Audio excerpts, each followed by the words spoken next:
Hey everyone, it's Leanne. Welcome to another video on my channel. Today's card is for my sister. It's her birthday. And so I'm making a unicorn card. I've made a few unicorn cards lately, but I just love this stamp set so much. So this is for her birthday. So I'm starting with an A2 size folded card. I'm going to do top folded. And then I have a piece of mixed media cardstock to pair with that as well. And I'm going to trim that down a little bit. Now these are the stamp sets I'm using from Flora and Fauna. I'm going to use Unicorn Magic for the primary stamping. And then I'm going to use this bird stamp set as well from Flora and Fauna. This is called Floral Aviary, and I'm going to use the sentiment from that. I also have the coordinating dies. I don't actually end up using those. I'm going to do watercolor on this card, so I'm using my new Qor set, and this is the high chroma set of watercolors. These are so beautiful and so vibrant. I have a video reviewing those if you'd like to check it out. I'll link it in a card. I'm also going to use VersaFine ink for stamping. And here's a look at the color palette I made using those Qor Watercolors. There's so many pretty vibrant colors that I can get from this. And I think I'll be able to find the colors that I need to create that beautiful pastel color that I'm looking for.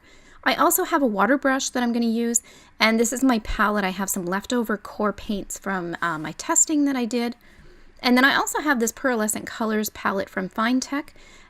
They also make the Colorio paints. I'm not quite sure how to say that, but they're from Finetech. I have a video coming for those as well next week.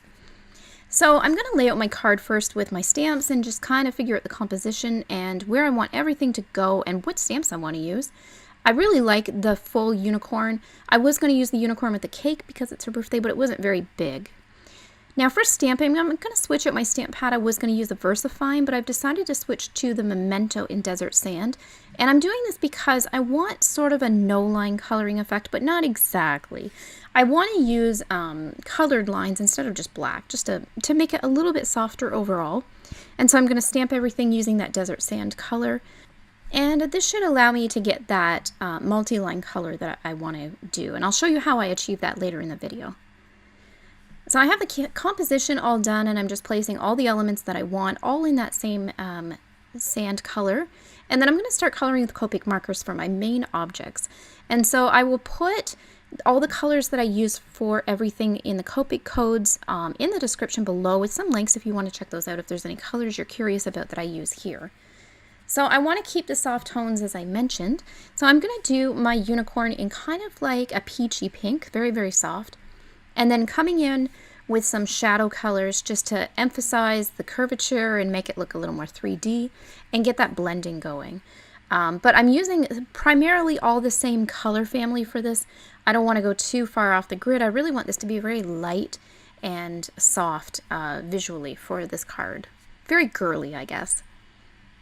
And so I'm just blending this out, and I keep working the shadows. I keep building them up, and I use a few colors for my shadows. Eventually at the end I come in with a darker, brighter pink just to bump up the deepest parts of those shadows, but I want to build them up gradually. I don't want anything that's too jarring or too contrasty. So it's easier this way, I found, if I just picked my colors softly and blended them bit by bit. Now I'm coming in with some fine liners. These are from Staedtler, and so this is from my pack of 48. And I'm trying to pick colors that complement the color of the object that I'm coloring. So for my unicorn, I want to pick a peachy pink marker to outline it with. And so anywhere that I stamp that desert sand, I'm just going to outline the shape with the matching color for that shape. So it's not really a no-line coloring, but it's kind of a matching line coloring, I guess. And so for instance, for the hair here on the unicorn, the mane, I'm going to use a purple to outline any of the stamping lines. And so it still keeps the effect of the stamp, and you can still see the shapes and the overall drawing, but it just makes it a little softer overall, more softer than it would be if I had just stamped this in black. Now with the Flora and Fauna stamps, they're so pretty and they're so whimsical, but they are quite tiny, so it's hard to do a lot of Copic blending. I try to get in as much as I can, but it's more of a loose coloring, so I'm dropping color here and there and dropping shadows here and there, but nothing is absolute positioned. It's just kind of where I feel, and just a brush of the marker, just a flick of the marker just to bring in a bit of each of the colors, like the lights and those shadows, and it seems to be enough for shapes that are smaller like this. And so now I'm going over with my purple fine liner pen and just outlining the mane and any hairlines that were present in the stamp, and then also just outlining the outside of the shapes as well. Now going back to my unicorn, I decided to put some little hoofs on my unicorn, and so I'm just coloring those with that same peachy reddish color marker as well. So I find that as I'm adding the lines, it's really helping to make the object pop a little bit more, helping to define the shape and kind of separate the color blocks as well. Now there was some little speckled details on the back of the unicorn, so I added those in with that same coloring, and then just going over the eyelashes and the eyeline one more time just so that stands out and doesn't get lost too much in that coloring. Now I'm coming in with some purple to do some shadows, and I'm also kind of brushing over some of the lines that I drew just to give a bit more depth to the curls in the mane. And then using complementing colors, I'm using a combination of some mint greens and some baby blues. I'm just going to color the little flowers that I have floating around the scene. And this blue is also the blue set that I used in the horn of the unicorn as well. And as I mentioned, I'll put all the exact colors in the description below so you can have a look at those. For the sentiment, I took a micron fine liner. I have this in a purple color. It's a really dark kind of plum purple. And so I'm outlining the sentiment here. And because the style of this sentiment is kind of jagged and kind of rustic, it doesn't have to be exact precise lines. It makes it really fun and easy to do the outline, and I don't have to worry about it being exactly perfect. It looks nice if it's a little bit not straight and perfect. Kind of gives that rustic look, so it was really fun and easy to outline the sentiment. Now for the grass across the bottom and all the little flowers, I'm using a complementing purple color for that as well. This purple has a little bit of a peach to it, so it matches nice with the unicorn.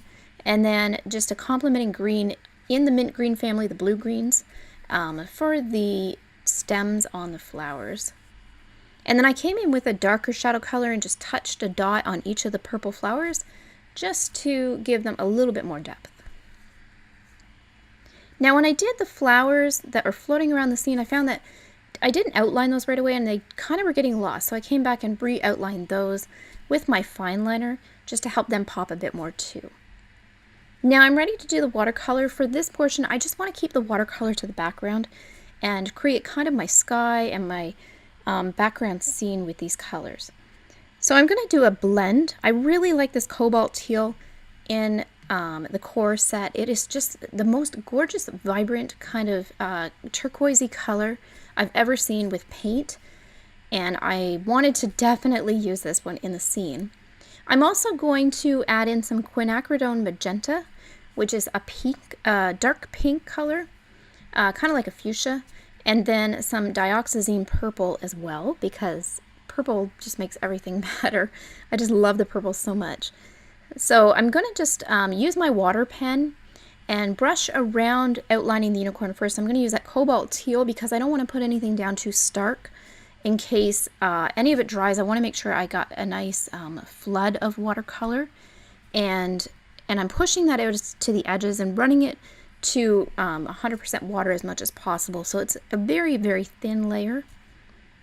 And then once I have my first brush of color on the background, sweeping the background, then I can come in and just drop other colors into that puddle of water that I have in the background. So I have my base of cobalt teal, and then I'm coming in with some dioxazine purple right now and just dropping it into the top part of the background. I want the upper part to be darker, and then I want it to get brighter or lighter as it hits the foreground. That's emulating kind of a sunrise, or how a sun would be, a skyline sun. And so I'm just bringing in a little bit more of the cobalt teal to build it up a little bit. And I'm happy with the colors that are kind of mingling there. And so I'm going to come in with some yellow next. So this is my transparent pyrrole orange. I do believe I dropped in here. And then just doing a mix of green gold with the cobalt teal makes that green. And it's a really pretty color. And so I wanted to keep the green kind of to the bottom to help bring up the flowers as well in that base ground.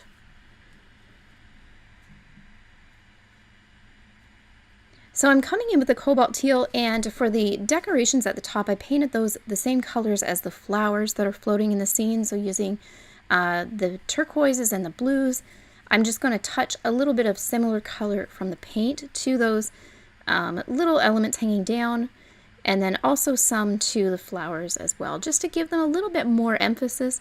The paints from these Qor watercolors are really bright and very saturated, so I just want to help tie in some of the background to the foreground without totally painting it just in watercolor.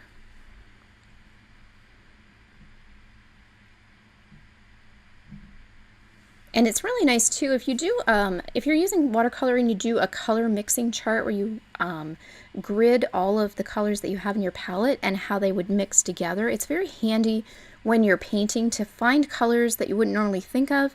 On the fly, you can see colors that you can mix really easily and add blends even on the paper.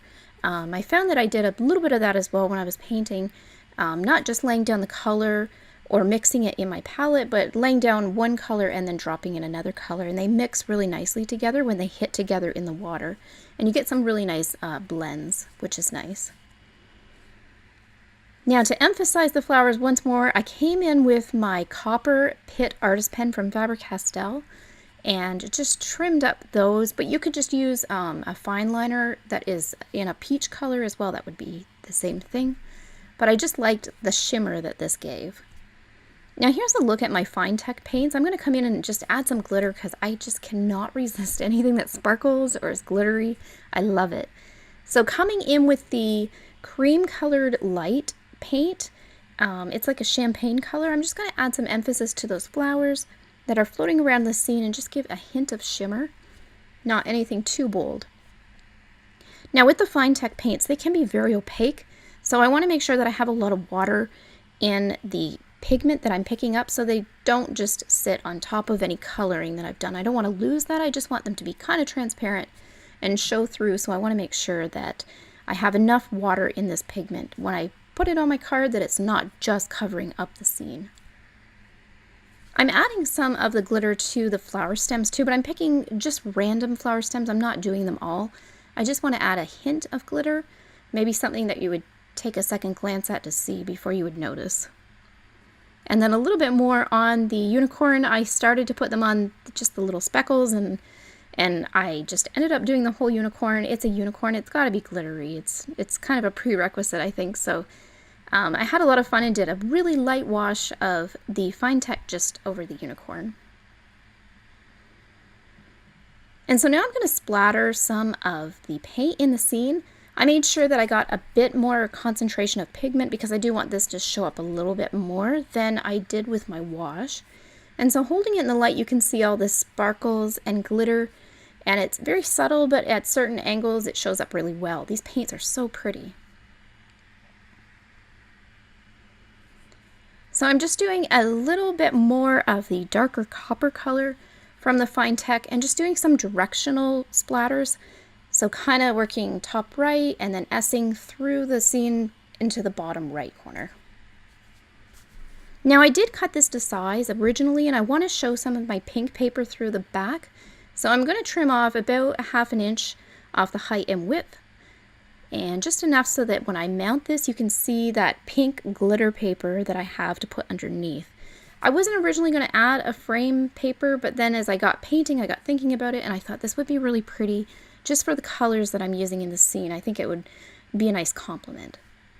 So I'm going to take my card and stick it to that pink paper first, that pearl paper, and just trim it out using my ruler and X-Acto knife. And so this will give me a full background on my card base of that pink glitter paper.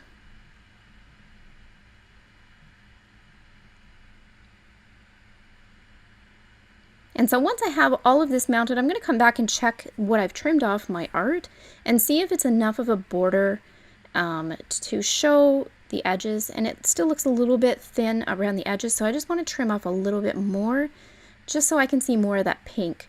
And I think it's a nice grounding element to help ground the scene, just because it is so light overall. And so I like this better. I think the spacing works better, so I'm going to put that down with some foam tape, just doing each of the sides and a piece in the middle to help give it some support. And then using my X-Acto knife, I just position it where I like it and then push it down into place. And so this is my unicorn card. I just love the glitter. I love the colors.